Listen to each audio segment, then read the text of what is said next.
She drowned, my father told the court, calmly, like it was a fact. I stared at T. The death certificate with my name on it. The room froze when I walked in. Very much alive. Everything changed after that. They declared me dead, filed the paperwork, held a silent memorial, moved my $6 million inheritance into an offshore account, and thought I'd stay buried. But I walked into that courtroom with evidence, not flowers. Hi, I'm Lauren Chen. I was erased by my own family, because I refused to play by their rules. And when I came back from the dead, I didn't just want justice, I wanted the truth to burn. What happened in that courtroom stunned everyone, including them. But the story didn't end there. Before we dive into the story, let me learn a bit about you. If you're a charming lady, please leave the number 1 in the comments, and if you're a dashing gentleman, leave the number 2. This way I can send you a special greeting. Now, let's start the story together. The envelope was thick, heavy in a way that made my stomach twist before I even picked it up. It had slipped through the mail slot while I was folding a load of clean towels still warm from the dryer. My name was typed across the front, and in the top left corner, the return address read, Vermont Department of Health, Vital Records Division. I didn't remember ordering anything official, not from them. I carried it to the kitchen counter, brushing aside a sketch pad and a chipped coffee mug. I hesitated before opening it. That's something I still remember clearly. A second of hesitation before slicing the envelope open with a butter knife. Inside, I found a certificate, official, notarized, sealed in blue ink, and I froze. Name of deceased: Lauren May Chen. Date of death: June 12, 2020. Cause of death: accidental drowning, San Miguel de Allende, Mexico. My fingers went numb. I blinked at the paper thinking there had to be a mistake. Maybe it was someone else, another Lauren Chen, another life. But there in faded gray type just above the seal was my full date of birth, my social security number, even my last known address from before I left Connecticut. I wasn't dead. I sat down slowly, the death certificate still trembling in my hands. My breath came in short, uneven pulls. My fingertips had gone cold. Something in me curled inward, like my body wanted to protect the parts that couldn't quite absorb what I was seeing. For a long time, I just sat there trying to make sense of how someone could legally erase me. Then it hit me. San Miguel. That trip. It was supposed to be a sabbatical, a break from everything. My parents had insisted on it back in 2020. They said I needed time to reset away from the pressure of design work, away from the stress I'd apparently been projecting onto the family. The moment I landed, I lost access to my bank account. My phone stopped working 2 days in, and the hotel I was booked into lost my reservation.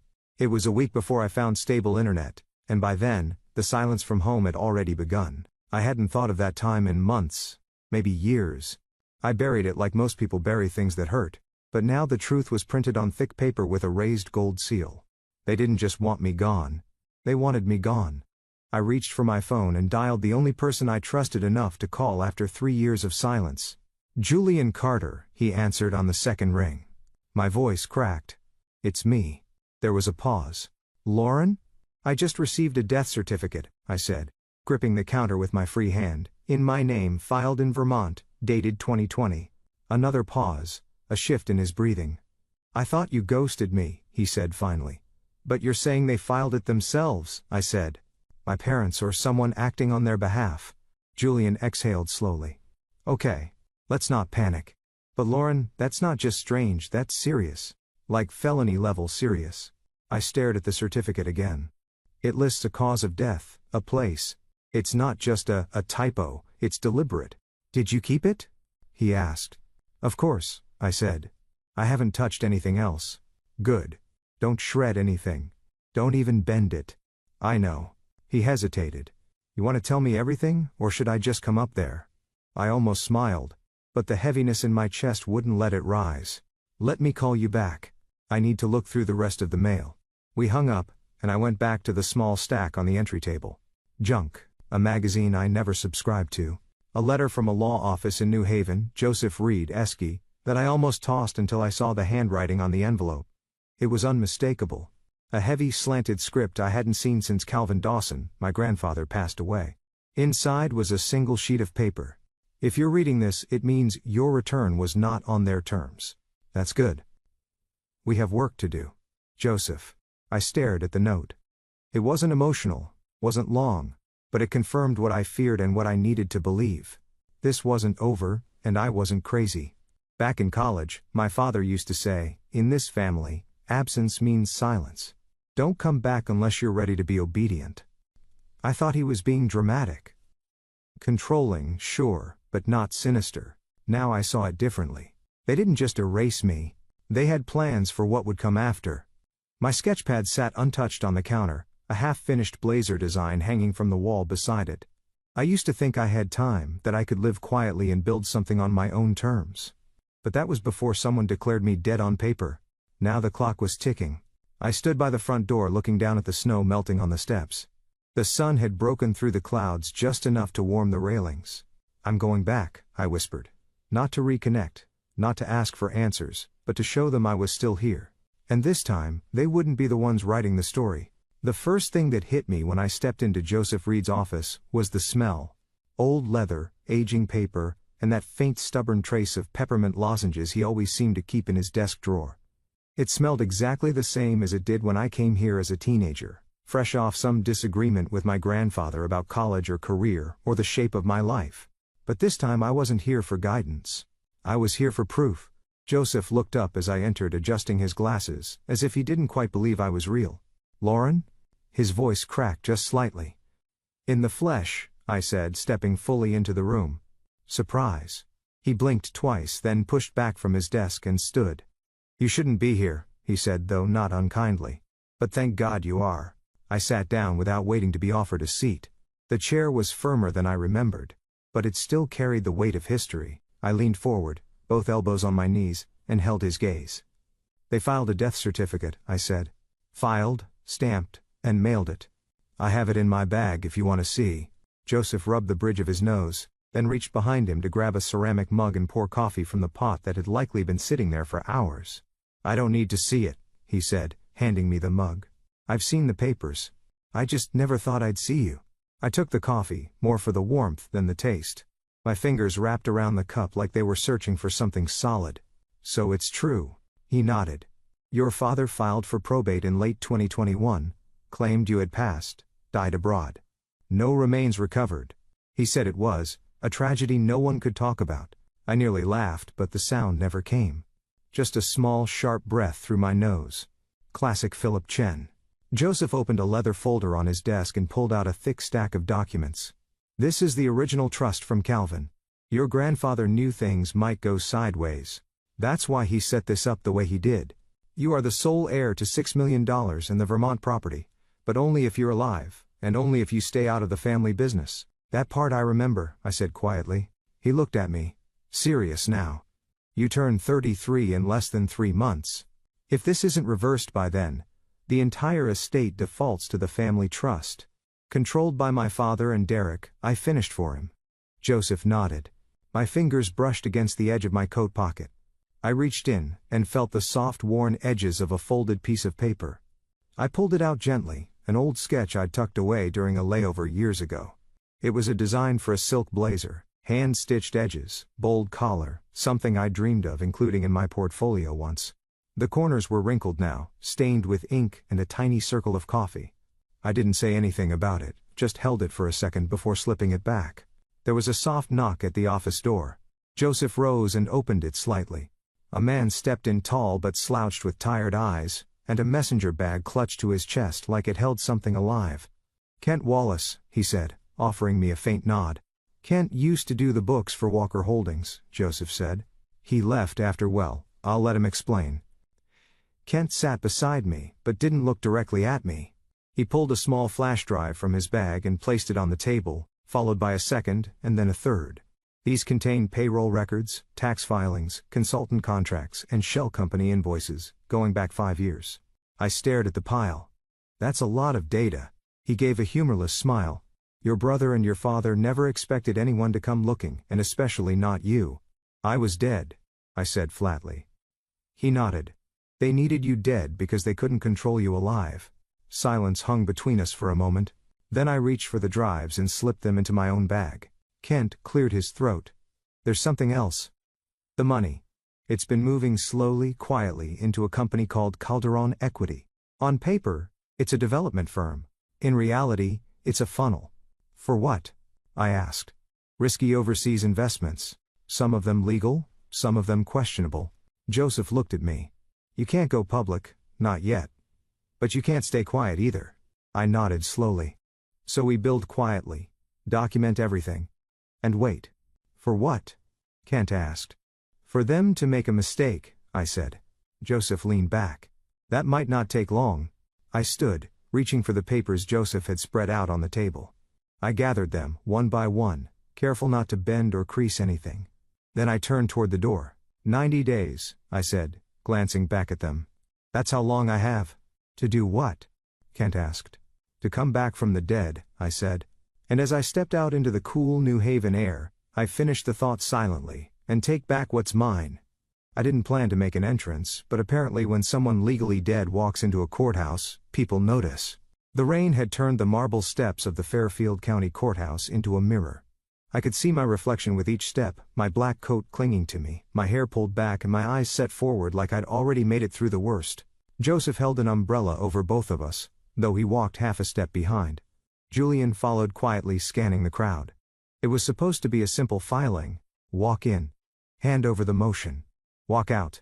But the moment I stepped inside, the lobby froze. A clerk behind the information desk dropped his pen. Another one looked up from his computer and mouthed something I couldn't hear. It didn't matter. Within seconds, phones were lifted. Someone whispered, "That's her."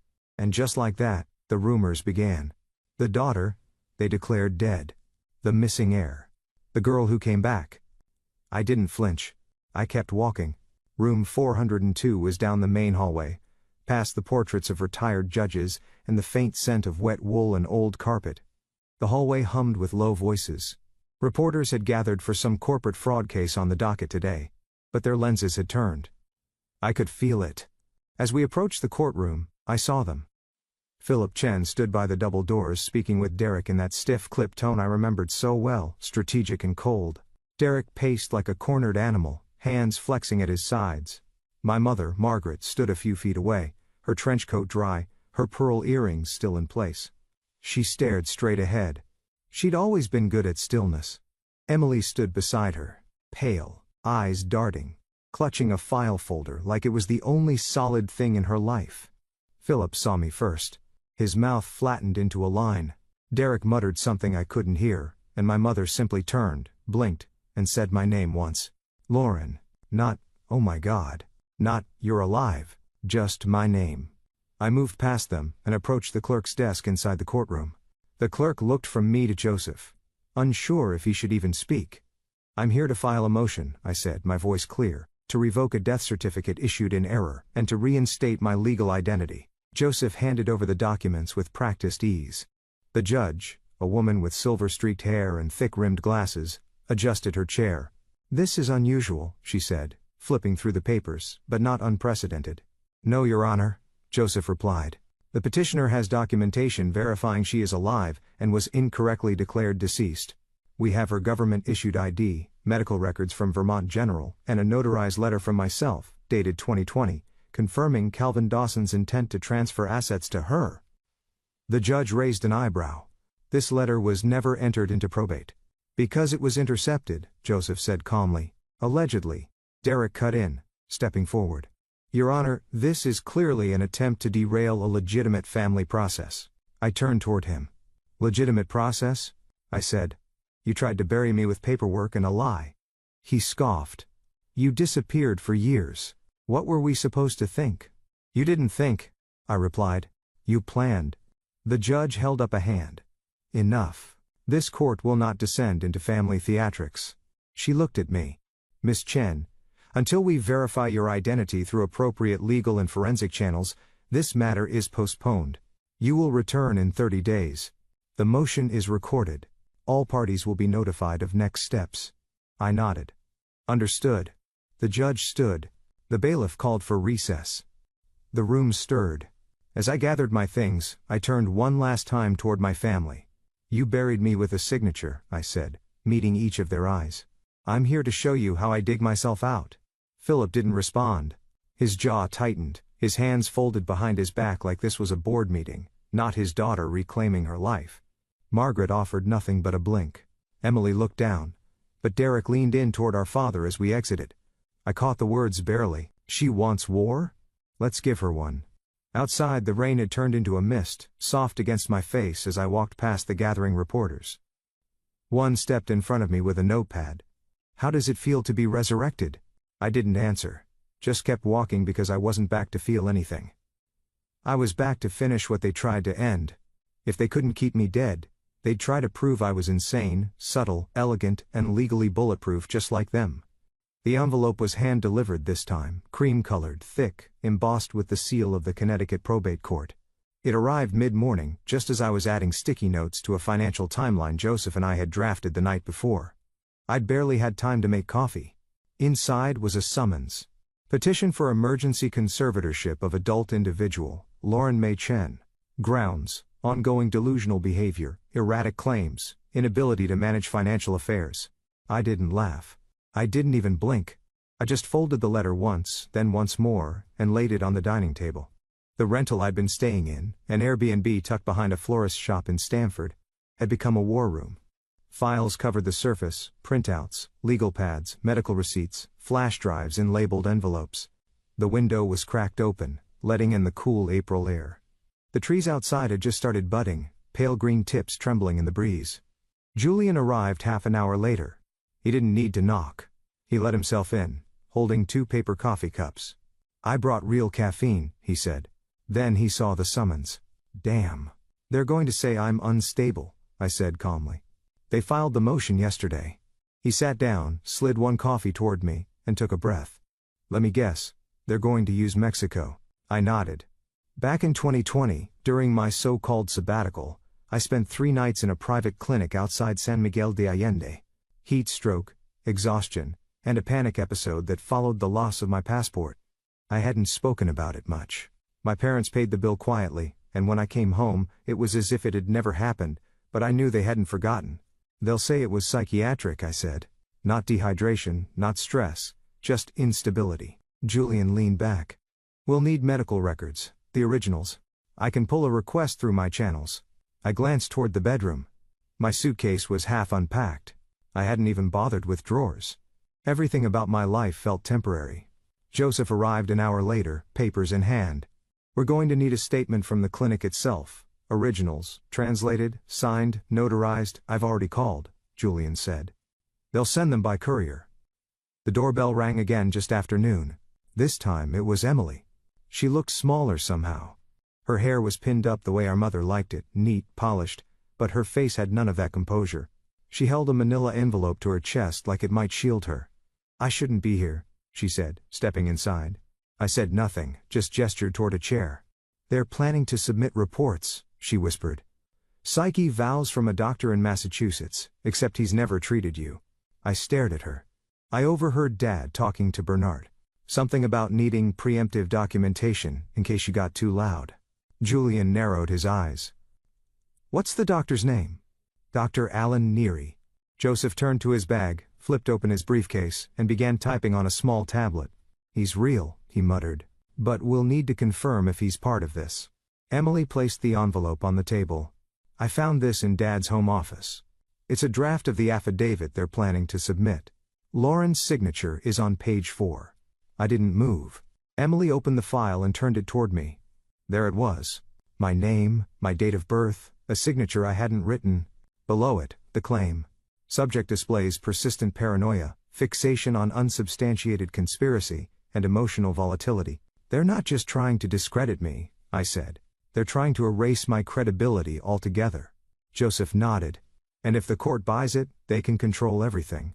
Julian looked up. No judge is going to grant conservatorship without due process. But that's not the point, is it?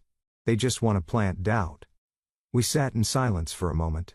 The only sound was of the old fridge and the rustling of papers in the breeze. They want to make me look like the problem, I whispered. Julian leaned forward. Then we fight smart. I'll go see Bernard. What? I said. Not officially. But he'll understand what we have. He knows me. He'll know what I'm capable of doing with it. That evening, Julian met Bernard in a parking garage beneath an office complex in Norwalk. He didn't take a recorder, didn't need one, just his voice. If she goes down, Julian said, we all go public. Every file, every transaction, every email Kant found. We're ready. Bernard, ever composed, adjusted his tie. You're bluffing. Julian smiled faintly. Try me. When Julian returned that night, I was sitting alone at the kitchen table, the lights dimmed, my coat still on. The affidavit was in front of me, lit only by a desk lamp. I traced the edge of the paper with my finger. Back when I was 12, my mother said, "Women who get too loud get institutionalized." She was only half joking, and now here I was, reading proof that the punchline had become a strategy. I glanced at my phone. A message from Kent had just come in. Found it. Email thread from Bernard to Philip. Subject line, Phase 2, Preemptive Discredit. It's real. I stared at the screen, then I looked back at the affidavit. They're betting on silence, I whispered, then louder to myself this time. Let's give them noise instead. When I started digging, I didn't expect to find pieces of myself forged into someone else's empire. It was a gray Thursday morning when the message came through. No name, just a string of numbers and one line of text. Archive 9. Top floor. Metal cabinet C. Walk-in storage. I didn't need to ask who sent it. The burner number had popped up once before, 3 days after Emily slipped me the psychiatric affidavit. Her silence spoke louder than guilt. She couldn't stand next to me in court, but she wasn't standing with them either. That afternoon, Julian drove. Kent sat in the back, laptop balanced on his knees, typing out backup files and flagging timestamps. The ride to Bridgeport was mostly quiet. Wind howled against the windows like a warning, but none of us said it out loud. The storage building wasn't marked, just an old Walker Holdings logo half faded above the side entrance. The paint peeled in long curls, and the door creaked like a bad movie prop when Julian pushed it open. Inside smelled like wet cardboard and printer toner. The air was thick, cold. Rows of metal shelves lined the space, broken only by dusty filing cabinets and monitors that hadn't blinked to life in a decade. Kent pulled out a flashlight. Top floor, I said. The stairwell groaned under our weight. Every step felt like walking into a trap. My gloves, thin leather, charcoal gray, tightened slightly at the wrists. I hadn't taken them off since this began. Armor of a different kind. We reached the third floor, where broken fluorescent lights flickered intermittently. At the back, half concealed behind a pile of collapsed banker boxes, was Cabinet C. Julian opened it slowly. Fifth drawer down, a red file folder with a single black label, Archive 9, Client Risk Reports. Inside, the paper was crisp, the ink dark. Contracts, letters, even passport scans, all with my name, all with my signature. But I had never signed them. Archangel funding. Full repayment due by Q3 2023. Borrower, Lauren May Chen. Amount, $2,800,000. Terms, accelerated. Jurisdiction, Cayman Islands. Below it, a scanned signature, identical to mine in every curve. A forged passport scan was stapled to the back. Photo almost perfect, except for the expiration date. It had been fabricated to look like a routine international financing deal, but I'd never heard of Archangel funding. Kent let out a low whistle. They're good, he muttered. Real good. He flipped through the folder, pulled out 3 more documents. Shell company ownership. You're listed as primary signatory on a series of transfers made to something called Legacy Recovery, LLC. I shook my head. Never heard of it. He held up his phone. Because it doesn't exist, at least not legally, but the transfers are real. Julian leaned over Kent's shoulder. Show me the trail. Kent turned the laptop so we could all see. Funds moved from Walker Holdings' internal development budget, masked as consultant fees, routed through Legacy Recovery, then wired offshore. Here, he pointed. A bank in the Cayman Islands. Active account. Registered under an umbrella firm tied to an address in the British Virgin Islands. I felt sick. This isn't just fraud, Julian said quietly. This is federal-level laundering with forged identity layered on top. And if I hadn't found this? I asked. They'd have blamed you, Kent said. Written you off as unstable or complicit or both. My phone buzzed. A message from Joseph. Injunction filed. Judge approved temporary freeze on all outgoing asset transfers. You've bought time. Use it. Julian nodded toward me. We need to move. I took the entire folder and slid it into a hard shell envelope. Kent copied the files onto 3 separate flash drives, each labeled and sealed. One for the Attorney General's office. One for Joseph. One for safekeeping. We didn't speak on the way down the stairs. There was something sacred in silence when the truth had weight. Outside, clouds had begun to break, slanting sun across the pavement like gold lines on wet stone. Julian stepped aside to make the call. I heard only parts of it: his name, credentials, the words immediate concern, federal level, identity forgery. When he hung up, his face was unreadable. They just escalated it, he said. Cases moving to federal review, SEC, IRS, FBI. It's not just about the money anymore. I nodded, clutching the folder against my chest. The wind whipped against my coat, but I barely felt it. That night back at the Airbnb, I spread the documents across the table. Legal ink and deceit arranged in perfect rows. These weren't just numbers or signatures. They were choices. Pieces of me, copied and twisted into a structure I never consented to. Built by people who claimed to love me. I sat there until the sun went down, until the edges of the papers blurred into the shadows. Then my phone buzzed again. Unknown number. They know you found it. Be careful. I stared at the screen. I didn't know who sent it, but I knew they were right. I walked into the courthouse not to reclaim an inheritance, but to reclaim my name. The courtroom was cooler than I expected, fluorescent lights buzzing faintly above the wooden pews. Outside, maple leaves glowed amber in the late November sun, scattering across the steps like golden confetti. But inside there was no celebration, just tension, quiet, brittle, and coiled like a held breath. I sat between Joseph and Julian at the plaintiff's table. Across from us, my family, Philip with his polished shoes and unreadable eyes, Margaret, arms folded tight, lips a shade too pale, Derek tapping his knee, head lowered like a boxer waiting for the bell. Emily sat alone in the gallery. The judge entered, and the room rose. The case was called Chen v. Chen et al., and the fire began. The prosecution moved first, laying out the timeline, the falsified death certificate, the psychiatric evaluations from a doctor who had never met me, the offshore wire transfers in my name, the Archangel funding contract signed with a forged passport scan. One by one, the pieces landed, each sharper than the last. Kent testified first. His voice was flat, careful. He explained the shell companies, the consultant invoices, the email chains labeled Phase 2. He showed the financial trail precise and undeniable. Then Emily was called. She stepped forward with a piece of paper in her hand and a crack in her voice. I was part of it, she said. At first, I thought it was just a way to manage the situation, but I knew what they were doing. She turned to me. Lauren, I'm sorry. I should have spoken sooner. I didn't nod, didn't smile. Just let her words land where they would. Bernard went next. They showed him the payment logs, the messages between him and my father. His voice faltered. He folded, right there on the stand, said he'd take a deal if he could avoid prison time. Said Philip orchestrated it. Said Margaret looked the other way. Derek stood abruptly and slammed his palm on the defense table. This is a circus, he yelled. The judge didn't blink. Mr. Chen, you're excused from the courtroom. 2 officers walked him out. Then it was my turn. I walked slowly to the witness stand. The room seemed smaller from that height, closer. I looked at each person, my father, my mother, the judge, the press, the strangers behind the glass, and I spoke. I didn't die, I said. I disappeared.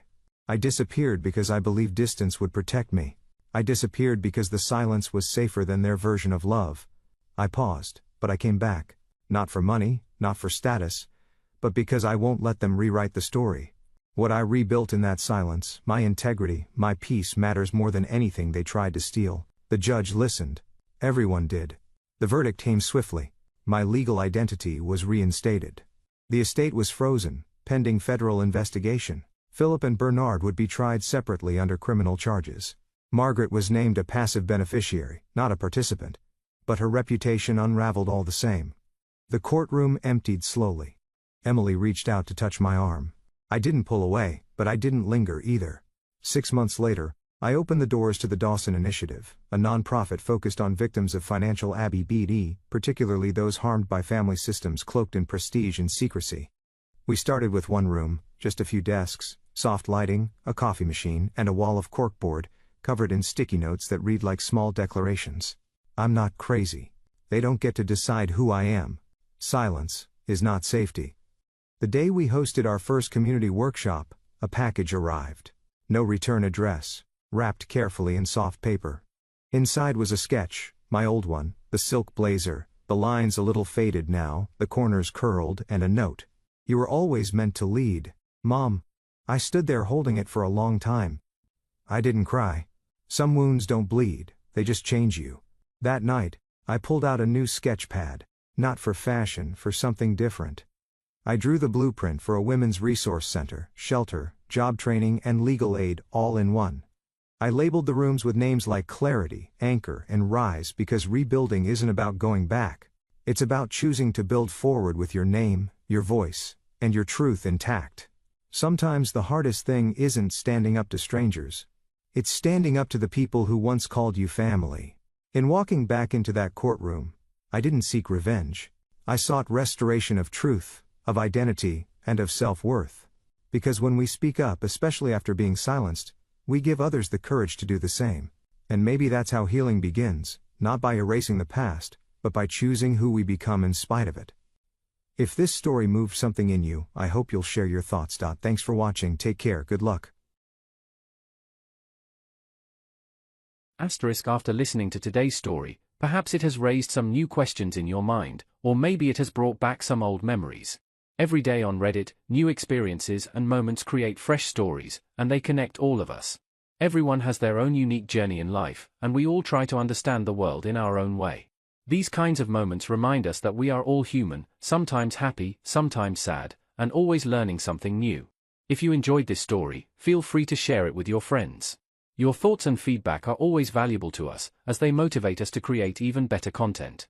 Every story has its own unique angle, and our goal is to understand everyone's perspective and make our content diverse and relatable. Stories like these help us realize that life's journey is different for everyone, and by hearing other stories, we learn something new. You can also share your own stories with us. Your experiences are valuable to us as well, and if you enjoyed this video, please leave your feedback. We aim to create content that brightens your mind and gives you new ideas every time. If you've already seen this video before, your feedback is still important. With every piece of feedback, we can improve our content and bring a new perspective to our viewers. Today, what we saw was just a small part of the many stories shared on Reddit and across the world. It's a reminder of how we all try to understand life by sharing our experiences with each other. This video was only an example of how we try to connect with others through storytelling, learning about different sides of life. We hope to continue sharing such stories that help us all learn and grow together. Thank you for your time, and don't forget to keep an eye out for more stories coming soon. If you haven't already, please like and follow for more amazing content. Your support keeps us going, and we will strive to bring you more thought-provoking and heartwarming stories. Until next time, take care and stay curious. *.